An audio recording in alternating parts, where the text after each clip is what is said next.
Hello friends, जैसा कि हमने पिछले एपिसोड में बताया था कि जियान को पोर्टल के बीच में एक बीस्ट दिखाई देता है और जब यह बीस्ट अपने सामने 5 दोदी को देखकर तेज आवाज में बोलता है, कई सौ सालों में दोदी कॉन्टिनेंट में किसी भी दोदी का जन्म नहीं हुआ। मुझे आज लगता कि मैं तुम पंचों की पावर से यहाँ से फ्री हो जाऊंगा। तभी जियान को एहसास होता कि इस बीस्ट की पावर इन पंचों से कई गुना ज्यादा होती है, लेकिन यहाँ ऐसे बिना लड़े सरेंडर भी नहीं कर सकते। यह सोचकर जियान अपनी स्कार्ड रूलर को बाहर निकाल लेता है और जुनर और काइलिन को अपने पीछे लेकर इंतजार करता है। थोड़ा इंतजार करने के बाद जियान उस बिस्ट से रिस्पेक्ट से कहता है कि आप कौन हो। यह सुनकर वो बिस्ट कहता है कि मुझे दोदी की पावर को एवजॉब करे बड़ा टाइम हो गया है और अब तुम सब की पावर को लेकर मैं इस बिस्ट को अवजॉब कर पाऊंगा, तब मुझे कोई भी रोक नहीं पाएगा। यह सुनकर जियान अपने आस पास देखता है, उसको एक जगह से रोशनी दिखाई देती है। यह देखकर सभी बोलते हैं हम ऑलमोस्ट एग्जिट पर आ गए हैं। जियान सभी से बोलता है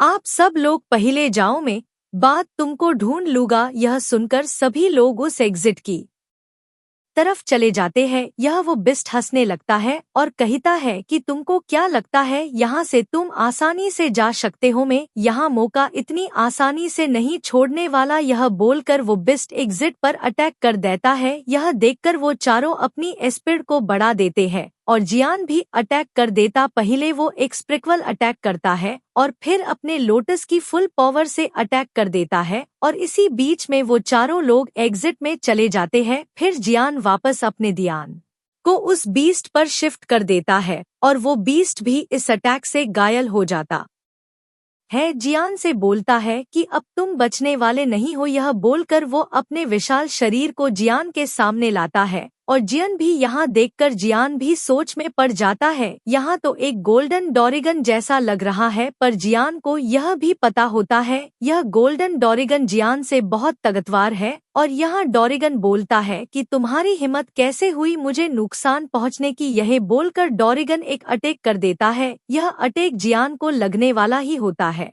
तभी लिटिली जियान के कंधे पर आकर उसे के सारे अटैक की पावर निगल जाता है। लिटिली को देखकर यह आपस में कुछ बात करने लगते हैं जो जियान को समझ नहीं आती और वो डोरेगन लिटिली से मदद मांगता है, क्योंकि डोरेगन और लिटिली के माथे पर एक ही सिंबल था और यहाँ सब चल ही रहा था। तभी दो मिस्टीरियस मैन कहीं से आ जाते हैं और जियान को धन्यवाद बोलते हैं और कहते हैं कि अगर तुम इस डोरेगन को कमजोर नहीं करते तो हम भी इसको हरा नहीं पाते। ये दो लोग आपस में बात करते हैं जिसमें से एक डोरेगन किंग होता है जो इस ब्लैक मैन के कंट्रोल से बाहर आ गया था और क्योंकि जियान ने उसको कमजोर कर दिया था तो वो लिटिली से हेल्प मांगता है और जियान भी लिटिली को बैच देता है। जब लिटिली उस ब्लैक मैन से फाइट करता है तो वो घबरा जाता है और बोलता है यह जो शील लिटिली के माथे पर है यह तो दूसरे जन की सिल है, यह मारकर वापस जिंदा हुआ है। यह देखकर वो यहाँ से भागने लगता है, पर लिटिली ने भी इतनी देर में अपना अटैक तैयार कर लिया था। फिर वो ब्लैक मैन बोलता है अगर ऐसी बात है तो मेरे पास और कोई रास्ता नहीं है